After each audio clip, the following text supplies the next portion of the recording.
Nós estamos dedicando esse mês ao mês da família. E eu preparei uma mensagem sobre família nessa manhã.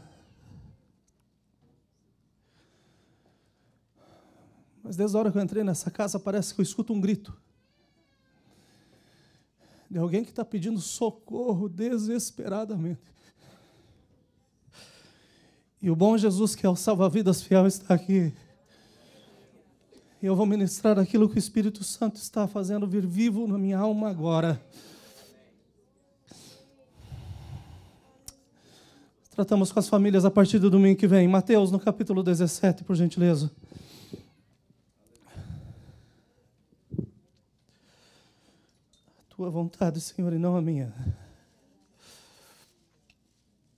A tua vontade, Senhor.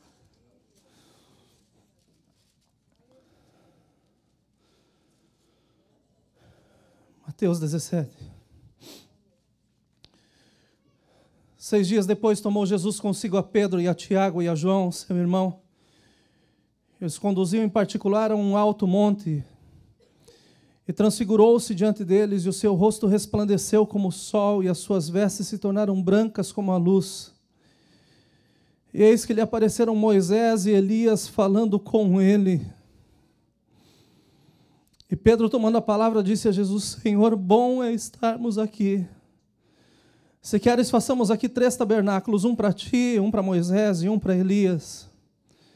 E estando ele ainda a falar, eis que uma nuvem luminosa os cobriu, e da nuvem saiu uma voz que dizia: Este é o meu filho amado, em quem me comprazo, escutai-o. E os discípulos, ouvindo isso, caíram sobre o seu rosto e tiveram um grande medo. E aproximando Jesus, tocou-lhes e disse: Levantai-vos e não tenhais medo. E erguendo eles os olhos, ninguém viram senão a Jesus. E descendo eles do monte, Jesus lhes ordenou, dizendo: A ninguém conteis a visão, até que o Filho do Homem seja ressuscitado dos mortos. E os seus discípulos o interrogaram, dizendo: Por que dizem então os escribas que é mister que Elias venha primeiro? E Jesus respondendo disse-lhes: Em verdade, Elias virá primeiro e restaurará todas as coisas. Mas digo-vos que Elias já veio e não o conheceram, mas fizeram-lhe tudo o que disseram. Assim farão eles também padecer o Filho do Homem. Então entenderam os discípulos que lhes falara de João Batista. O verso 14. E quando chegaram à multidão, aproximou-se-lhe um homem, pondo-se de joelhos diante dele e dizendo: Senhor, tem misericórdia de meu filho, que é lunático e sofre muito, pois muitas vezes cai no fogo e muitas vezes na água. E trouxe-o aos teus discípulos e não puderam curá-lo. E Jesus respondendo disse: Ó geração incrédula e perversa, até quando estarei eu convosco e até quando vos sofrerei?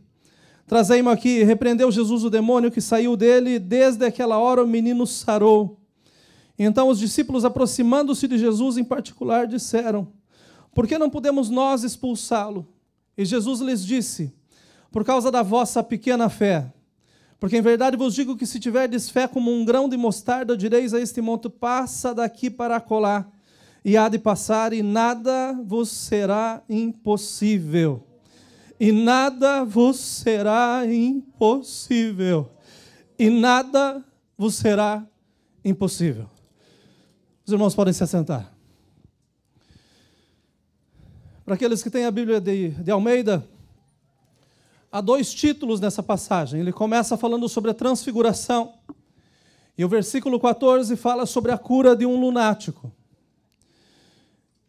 E parece que isso é uma controvérsia.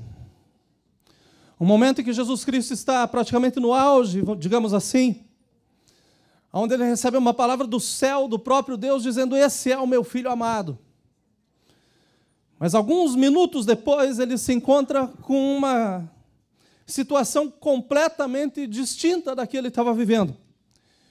É uma situação onde os seus discípulos, aqueles que caminhavam com ele, não estavam encontrando sucesso no seu ministério. Estavam diante de uma situação em que eles não estavam conseguindo resolver já fazia algum tempo. E isso, na verdade, é um contraste. Eu fui para o Brasil semana passada, E eu pedi para os obreiros para que me dessem algumas ideias de contrastes, que era a palavra que Deus estava me dando para ministrar no sábado à noite. E saíram tantos exemplos de contrastes que daí nós até falamos que vamos escrever um livro ao invés de escrever uma mensagem.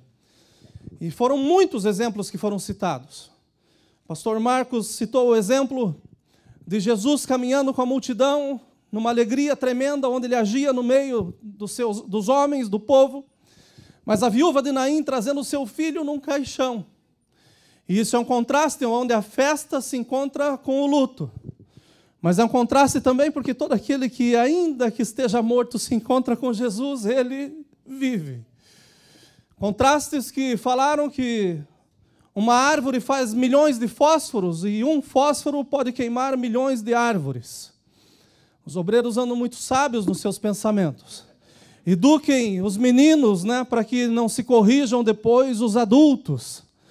Tantos exemplos citaram. Exemplo que eu tinha colocado, que na mesma rua onde passa correndo uma ambulância, vem vagarosamente um funeral. Exemplos como a casa está rodeada da água da enchente, mas quem está dentro da casa está morrendo de sede. São exemplos que fazem com que a gente pense na nossa realidade, no nosso dia a dia. E eu creio que hoje nós estamos na casa do Senhor, acabamos de ministrar a ceia do Senhor, um momento de glória, onde nós sabemos que o nosso Senhor Jesus está vivo e está no nosso meio.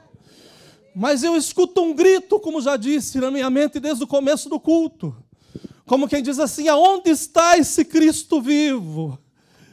Aonde está essa festa que eu não consigo fazer parte? Aonde está essa alegria que ainda não tomou conta da minha vida? E essa alegria tem nome, e seu nome é Jesus Cristo. E Ele está aqui nessa manhã para tocar o teu coração e endireitar os teus passos. A verdade é que nós somos e vivemos no meio de contrastes. Às vezes não temos um centavo no bolso e estamos falando com a pessoa mais rica da cidade. Às vezes pessoas pensam que nós temos dinheiro, mas quem está falando conosco tem muito mais dinheiro do que a gente. Contrastes, porque às vezes olham para nós e pela aparência julgam que nós somos a pessoa mais feliz do mundo, mas não conseguem entender que nós estamos precisando de um segundo sequer de alegria. Contrastes que estão presentes, contrastes que talvez esteja sentado aí do seu lado, contrastes que talvez você tenha falado essa manhã pelo telefone ou visto pela televisão, contrastes que nos envolvem, contrastes que estão aí, são verdadeiros. Mas eu quero pregar nessa manhã sobre um Jesus Cristo que está acima de qualquer situação.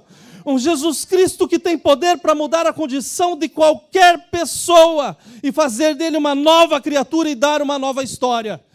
Eu li alguma coisa sobre contraste alguns anos atrás e me chamou a atenção que a casa mais cara do mundo, uma casa que está avaliada em $1 bilhão, em qualquer uma das suas janelas eles conseguem observar a maior favela do mundo. Essa casa está na Índia. Pense no contraste que é de você saber que você vive num palacete, são 3 pessoas em mais de 50 mil metros quadrados, 650 funcionários para te cuidar dentro da casa, mas você não pode abrir a janela porque você vê a miséria do outro lado da rua. Contrastes como esses, que por tantas vezes nós estamos no meio, e nós precisamos, e nós dizemos: Senhor, olha para mim, põe uma luz lá do céu exatamente na minha cabeça e vê a minha condição, vê a minha vida e fala comigo. E eu creio no Jesus Cristo que não somente fala, mas Ele transforma. Há anos atrás eu tive o privilégio de estar com o pastor Jurandir e com o Wesley. Nós fomos num trabalho para homens em Orlando e quando nós chegamos estava uma festa tão grande porque já tinha começado. E de repente o Wesley, recém-convertido, para na porta, fica impressionado, olhando a quantidade de gente, o pastor muito pequenininho lá na frente. E ele diz assim: será que Deus tem uma palavra para mim aqui no meio de tanta gente? E nós começamos a achar um lugar para sentar, e enquanto nós subíamos na escadaria, o pastor que foi começar a pregar, um americano, ele pega o microfone e ele fala assim: aonde estão os brasileiros aqui essa noite? E no meio de um trabalho só de americanos, todos calados e 3 pulando na arquibancada, dizendo: nós estamos aqui, nós estamos aqui. Eu olhei para o Wesley e eu falei: é esse Deus que nós servimos, Wesley. Ele olha para nós, Ele nos conhece, Ele sabe completamente quem nós somos. E Deus foi tão perfeito aquela noite, que esse pastor ministra a palavra do Senhor, mas na hora do apelo ele fala, e agora é só para os brasileiros de novo. E ele começa a falar em português, um português ruim demais, dizendo, Deus tem um plano especial para você, aonde você está. Meus irmãos, esse mesmo Deus que falou com Wesley aquele dia, Ele está aqui no nosso meio hoje. E Ele tem escutado o teu clamor, dizendo, Deus, olha para mim. Olha para mim. E Ele não somente olha, mas Ele também fala. Ele está aqui nessa manhã. Eu olho esses textos, e esses textos me mostram coisas tremendas da palavra do Senhor. Nós olhamos aqui, na reunião de oração, somente alguns discípulos foram. Então esse não é um problema moderno. Esse é um problema que já existia até mesmo quando Jesus estava na terra. Porque na hora da oração só estava Pedro, Tiago e João. Os outros estavam cuidando dos seus afazeres. Mas está lá Jesus com o seu pequeno grupo e no momento principal ele fala, vocês ficam aqui porque eu vou me retirar. Jesus vai orar, mas Ele não vai orar pelo mesmo motivo que eu e você nos afastamos para a oração. O momento em que nós tiramos para a oração. Nós normalmente oramos porque precisamos, nós oramos porque nós queremos, nós oramos porque temos que fazer alguma coisa, nós oramos porque sabemos que dos céus podem vir alguma coisa especial para nós, então nós buscamos a Deus por esse motivo. Mas Jesus, Ele não buscava o seu Pai por motivo de ter necessidade física. Jesus buscava o seu Pai porque Ele queria ter comunhão com Ele. Ele queria estar perto dele. E é esse o momento principal em que nós, como igrejas, precisamos despertar no dia de hoje. Porque não tem uma oração que o nosso Deus não responda. Não tem uma oração que seja lançada e que não chegue na presença do nosso Deus como fumaça. A Bíblia fala que a oração sobe como incenso. O diabo não pode pegar incenso, meus irmãos. Mesmo que ele tente, quem que agarra a fumaça? Ninguém agarra. Mas o nosso Deus, Ele cheira as orações dos seus santos. Ele está lá em cima, nós orando, e Ele está lá. Isso não é coisa para o diabo entender. Mas isso é coisa de filho com o Pai. Ele entende as nossas orações e Ele responde as nossas orações no momento exato. Está lá Jesus orando, está lá Jesus abrindo o seu coração, passando por um momento em que estava se aproximando tudo aquilo que aconteceria com ele. Então Ele resolve tirar de si tudo aquilo que o incomodava, e quando Ele ora a Deus, algo maravilhoso acontece. A Bíblia fala que Jesus é transfigurado, e que nesse momento em que a transfiguração acontece, aparece Moisés, aparece Elias no meio desse momento, e quando eles aparecem, e quando eles estão ali ao lado, um dos discípulos abre os olhos e vê e pensa assim, vamos fazer uma tenda, vamos fazer um tabernáculo, vamos fazer com que esse momento seja um momento eterno. Esse momento não pode acabar, porque está sendo um momento que nós nunca vimos, nós nunca imaginamos que aconteceria. Vamos fazer uma tenda para colocar Jesus, vamos fazer uma tenda para a gente colocar Moisés, vamos fazer uma tenda para a gente colocar Elias.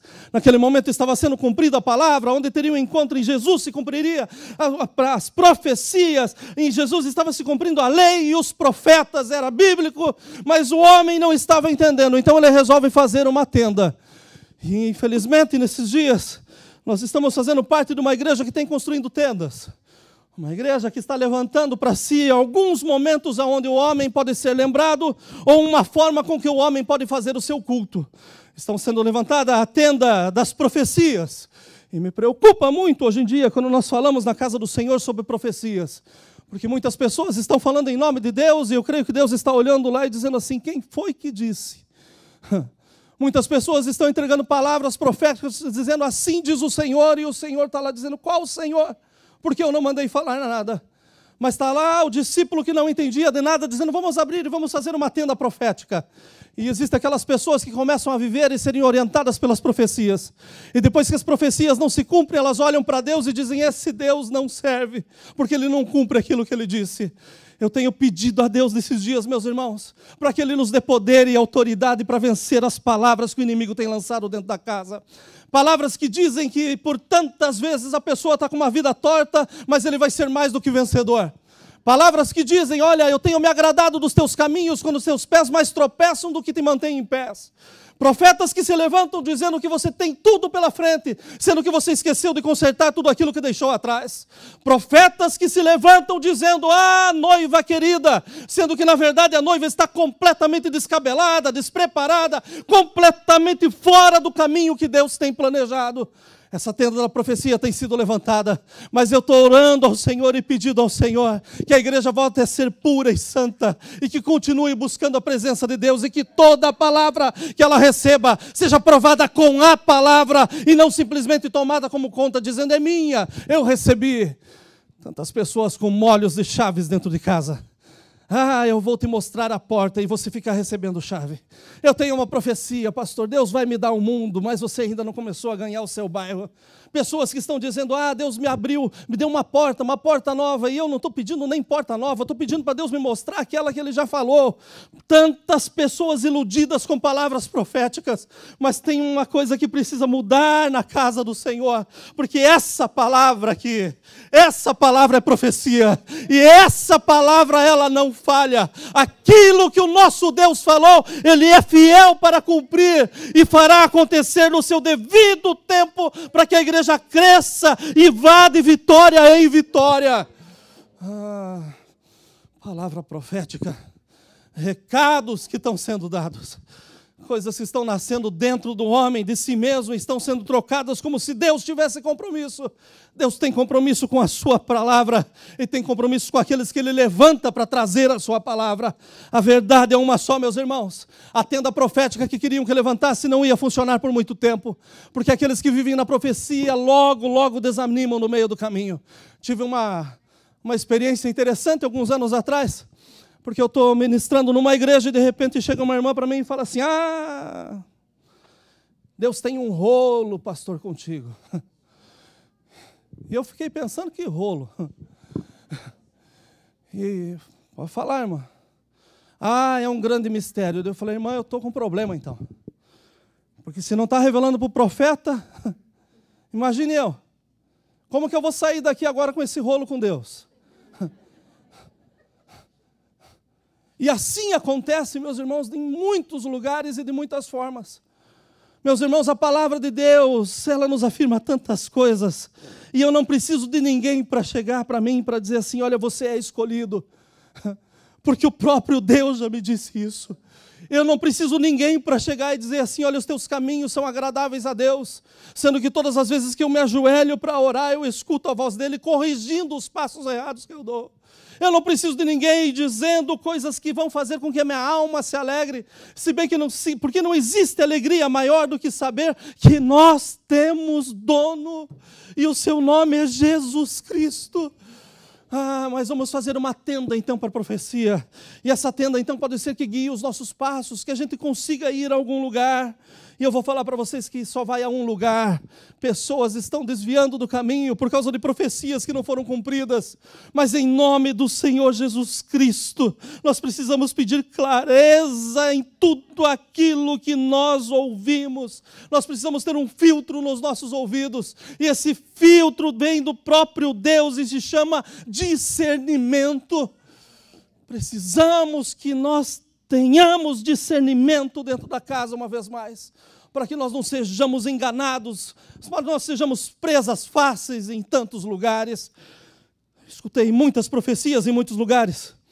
Escutei profecias que não somente se cumpriram, mas que estão se cumprindo. Mas todas elas eu trouxe para a palavra de Deus para saber a fonte. E o Senhor realmente nos responde. O problema é quando nós aceitamos profecias e não provamos e não testamos e simplesmente aceitamos. É para mim, vou levar para casa. E quando você leva para casa, você começa a construir essa tenda profética que não te leva em lugar nenhum. Mas o discípulo também estava um pouquinho mais enganado. Porque além dele querer fazer uma tenda para a profecia, ele pensou em fazer uma tenda para a lei. E a tenda da lei ela é muito pior do que a tenda profética. Porque a tenda da lei é aquele negócio do legalismo. Nós temos que viver assim ou então nós não vamos para o céu. Você tem que ser da forma como eu penso, da forma como eu leio, como eu interpreto. Você tem que viver exatamente dessa forma. E qualquer coisa que saia desse caminho, então a lei vai ser severa. O discípulo estava andando do lado da graça, mas o que os seus olhos mais contemplavam era a lei. Era o fato de alguém ter que trazer os seus sacrifícios e apresentar diante de Deus. Lendo a palavra do Senhor no plano bíblico, esses dias eu estava maravilhado. E eu louvei a Deus algumas vezes, meus irmãos, pelo fato de não ter que andar com um carneirinho na mão. Ou ter que comprar uma pombinha. Para ir lá e justificar o que estava acontecendo e os vizinhos ficarem olhando. Está pecando, hein? Foi você. Como Deus é maravilhoso. Como Deus é maravilhoso. Porque hoje ele diz assim, olha, se nós confessarmos os nossos pecados, Ele é fiel e justo para nos perdoar e nos purificar de toda, perdoar os pecados e nos purificar de toda a injustiça que viria através do pecado. Como esse Deus nos ama, meus irmãos. Mas tem tantas pessoas que não só estão vivendo na legalidade, como ainda pensam que é a legalidade que vai fazer com que os outros sejam salvos. Porque vivem num regime tão apertado com esse Deus que não conseguem desfrutar da presença de Deus. Ficam simplesmente olhando, ou é assim, ou então não funciona. E daí, quando começa a falar, olha, vamos fazer a tenda, então, essa tenda da lei, vamos fazer essa tenda da profecia. Mas daí Jesus olha para eles e diz, vocês estão completamente errados. E eu vou mostrar para vocês aquilo que eu tenho preparado para aqueles que são meus. Pensem no momento em que Jesus está recebendo a confirmação de que a sua oração está sendo ouvida. E tanto está sendo ouvida que ele tem o seu rosto transfigurado. E ele escuta uma voz dizendo assim, esse é o meu filho amado em quem eu me comprazo. Todos nós que somos pais temos alegrias quando nós vemos os nossos filhos fazendo as coisas certas. Qual que é o pai que não se gaba dos seus filhos e fica dizendo, olha o que esse menino fez essa semana. O que será que vai ser dessa criança quando crescer? Como nós nos alegramos quando nós vemos que os passos deles são bons e estão fazendo diferença onde eles estão. Mas pensem na alegria que os nossos filhos têm quando eles escutam a nossa voz dizendo, filho, parabéns, foi muito bem feito. Pensem na alegria que os nossos filhos têm quando os seus atos estão sendo aprovados por nós, como seus educadores. Pensem comigo que Jesus aqui era 100% homem, 100% Deus. Mas ele está ouvindo o seu Pai dizer do céu, esse é o meu filho amado. É nele que eu me comprazo. Deus está falando assim, o meu coração está no meu filho. Porque tudo aquilo que ele faz me agrada. Tudo aquilo que o meu filho faz enche o meu coração de alegria, enche o meu coração de prazer. Se nós fôssemos traçar um contraste entre a transfiguração e a cura de um lunático, parece que nós estamos vendo a igreja de hoje. A igreja da transfiguração, a igreja que pensa que é necessário só a lei e que é necessário só a profecia. Mas quando eu olho a cena seguinte que Jesus vê, quando eu vejo um Jesus que está transfigurado dizendo assim, olha, não fale aos outros o que aconteceu. Fiquem calados, guardem para vocês esse momento. Quando Jesus sai daquele momento em que ele está no auge, quando Deus está falando para ele, esse é o meu filho. Como se Deus estivesse pegando Jesus no colo e dizendo, ó filhão, você é aquele que eu tanto sonhei. Mas Jesus sai desse momento em que está a alegria no meio deles, e daí ele vem e ele se encontra com os discípulos que estão caídos, com discípulos que estão diante de uma situação que não sabiam o que fazer. Discípulos que estavam completamente destinados a perder. Discípulos que estavam completamente dizendo, o que nós fazemos agora?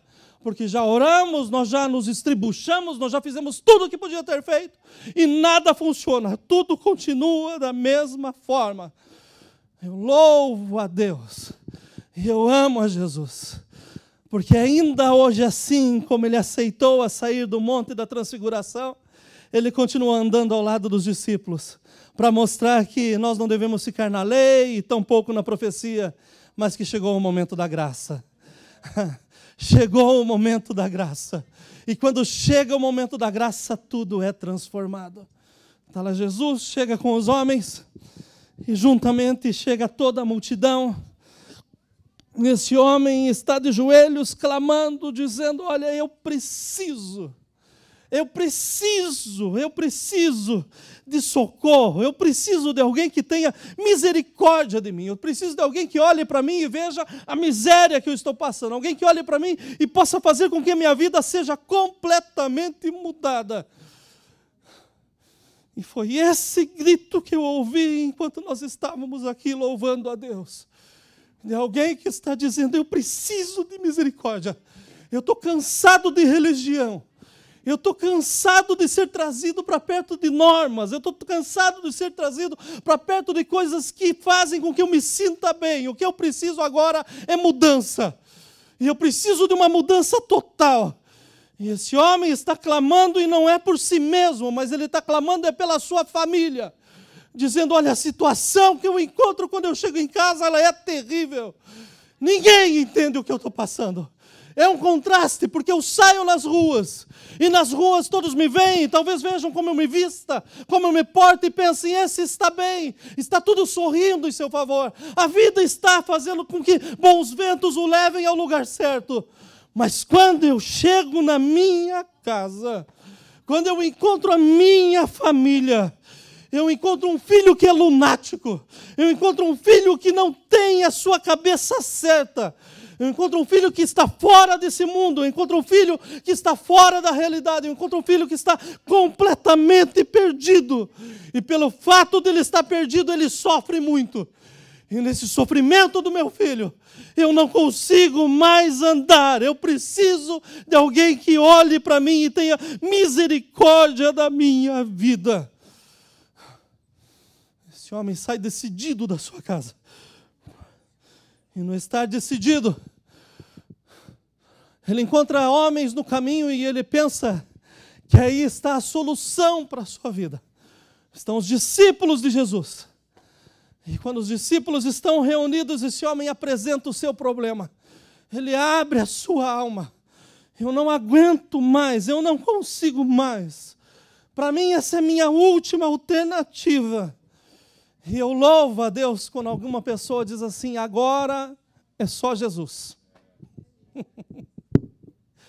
Agora não tem mais jeito, agora é só Jesus. Como eu amo quando as pessoas chegam nessa solução. Porque quando nós chegamos nessa solução vazios, dizendo é só Jesus, daí é o momento em que Jesus pode entrar e fazer, então deixa eu fazer algo novo. Tem alguém que precisa de algo novo nessa manhã? Tem alguém que saiu de casa dizendo, eu preciso de misericórdia, eu preciso uma mudança, e essa mudança é urgente. Deixa eu te falar que você não está no lugar errado. Você não entrou na internet nessa manhã sem querer. Você não caiu nessa página por um acaso. Não, o Espírito do Senhor te pôs aonde você está.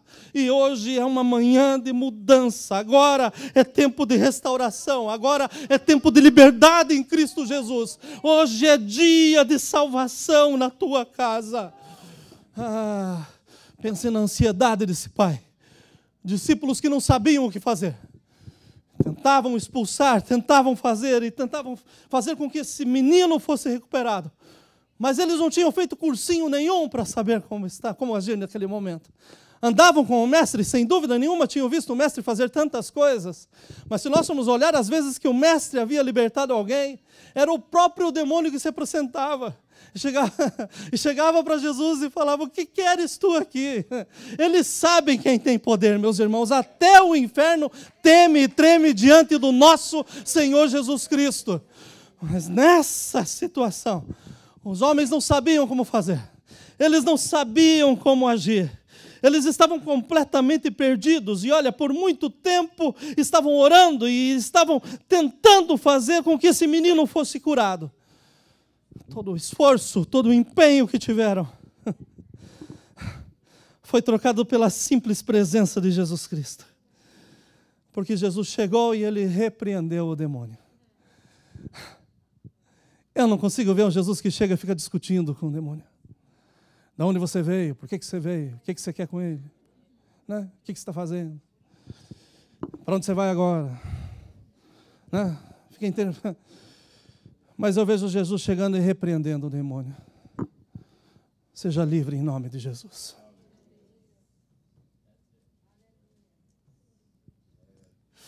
Seja livre em nome de Jesus. Todo o fardo que estava sobre os ombros desse menino foi jogado no chão. A dor no coração desse pai foi transformada em cântico de alegria.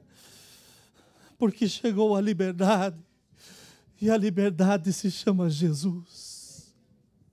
E é essa liberdade que eu ministro a você agora, pela autoridade de Jesus Cristo. Seja livre.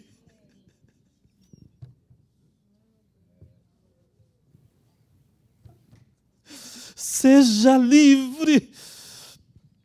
Seja livre. Seja livre.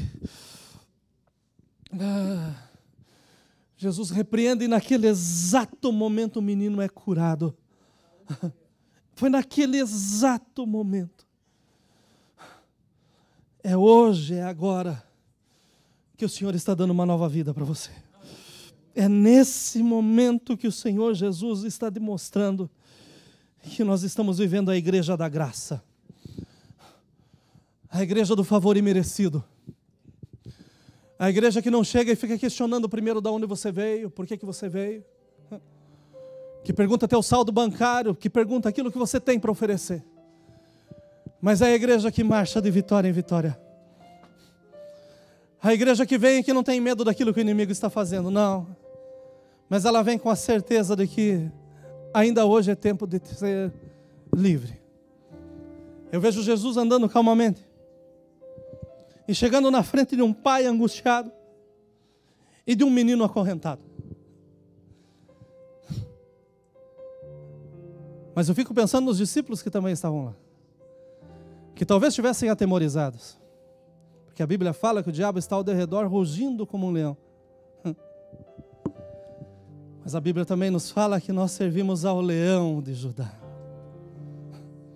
Nós não sabemos mais o que fazer, Senhor.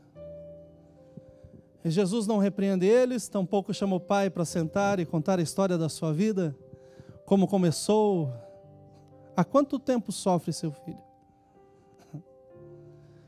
Aqui está Jesus, o homem, mas o Filho de Deus, que não pergunta onde você nasceu, por que você veio embora, como você chegou na situação que você está, mas que com um olhar de misericórdia olha nos seus olhos e vê aquilo que você precisa dentro da tua alma. Um pai com todas as suas misérias, que se fosse hoje talvez fosse se assentar e dizer assim: olha, eu vim de tal igreja, me batizei há tantos anos, eu tenho a minha carteira de membro, eu fiz de tudo na vida, eu sou um bom crente. Jesus não se preocupou com isso. Mas Ele se preocupou com a necessidade do seu coração. Olha, tenha misericórdia. Eu tenho um filho que é lunático. Eu perdi o controle. Esse menino já não sabe mais o que é real, o que é irreal. E daí talvez hoje você tenha chegado na casa, não como pai, mas como filho. E você já tenha até perdido a noção do que é real e irreal. Você já não sabe mais o que é certo e o que é errado. Você perdeu completamente o controle. Mas deixa eu te falar que o mesmo Jesus é suficiente para colocar a tua cabeça no lugar hoje. Para firmar os teus pés sobre a rocha. E para te dar um novo caminho no dia de hoje. Que festa. Que culto. Depois Jesus vai explicar para os discípulos. Certas castas necessário que se faça jejum e oração. Mas vamos parar onde Jesus disse que nada há impossível. Que não há impossíveis para o nosso Deus. Vamos trazer à memória que não há impossíveis para o nosso Deus. Porque nós participamos da ceia alguns minutos atrás. Embora a cruz para muitos seja loucura, mas para nós a cruz é o poder de Deus. Que contraste. Que contraste. Loucuras para um, mas o caminho certo para outros. Vamos trazer a memória então? Qual de nós que era digno de estar sentado aqui nessa manhã? Mas pela sua misericórdia nós não fomos consumidos.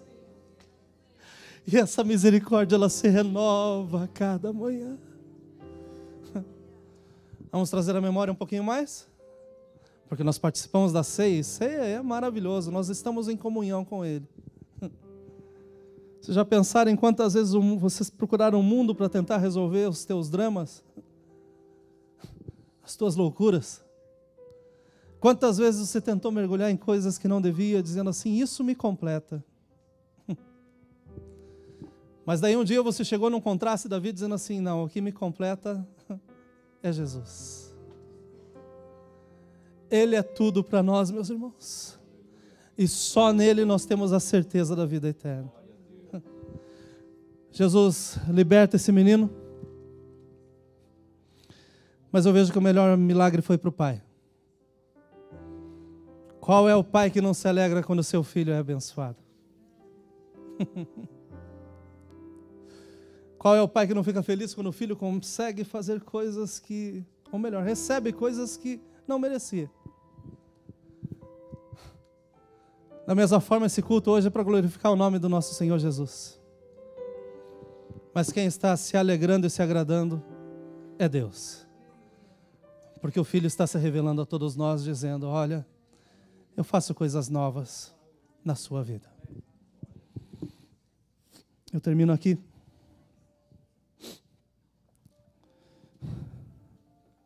Porque estar na casa do Senhor para mim é um contraste. Eu pensava que seria o último lugar da minha vida. Mas um dia eu fui rejeitado pelo próprio inferno. E daí foi a maior luta na minha vida. Porque eu estava discutindo com uma pessoa que estava endemoniada na rua. E o diabo literalmente olhou para mim e falou assim, lugar de crente é na igreja. Mas eu fiquei pensando, falei, crente, eu estava bêbado. E a bebida passou o efeito e eu comecei a pensar, eu estou sujo demais para Jesus? Mas o diabo não me quer lá. Mas um dia eu conheci a fonte de misericórdia, meus irmãos. A graça do Senhor me alcançou e por isso eu estou aqui. E é essa igreja que nós temos que pregar hoje. A igreja da graça. Nenhum de nós merecíamos estar aqui. Mas a graça do Senhor tem nos alcançado. E por isso nós estamos aqui hoje e podemos louvar e engrandecer o nome daquele que é vivo. Daquele que está sentado à destra do Pai intercedendo por nós, pecadores. E dizendo, eu tenho algo maior e melhor para a sua vida. Eu creio que essa manhã é uma manhã, como já disse, de salvação. E o grito que eu ouvia, talvez fosse o grito que os discípulos ouviram. Quando esse homem chega desesperado, dizendo, olha, tenha misericórdia de mim, eu preciso de mudança em casa. Eu preciso de transformação na minha casa. Mas eu sei que eu estou nesse altar nessa manhã e a salvação e a misericórdia já chegaram. E eu sei que essa palavra é para nós e ela chegou exatamente aonde ela tinha que causar o efeito. Mas eu quero te desafiar nesse momento a dar um testemunho.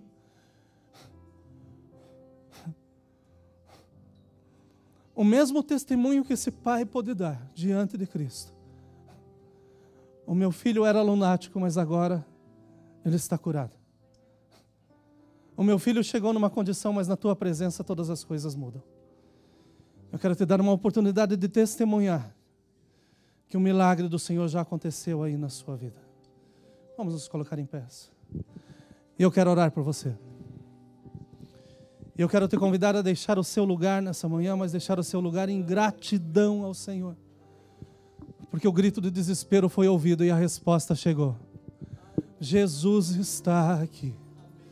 Em 1 minuto nós oramos e eu quero te convidar a sair do seu lugar para que nós estejamos orando juntos.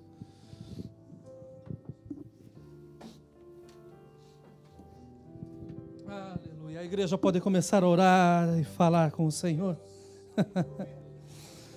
Nosso Deus não tem flecha torta, nosso Deus, Ele acerta o alvo.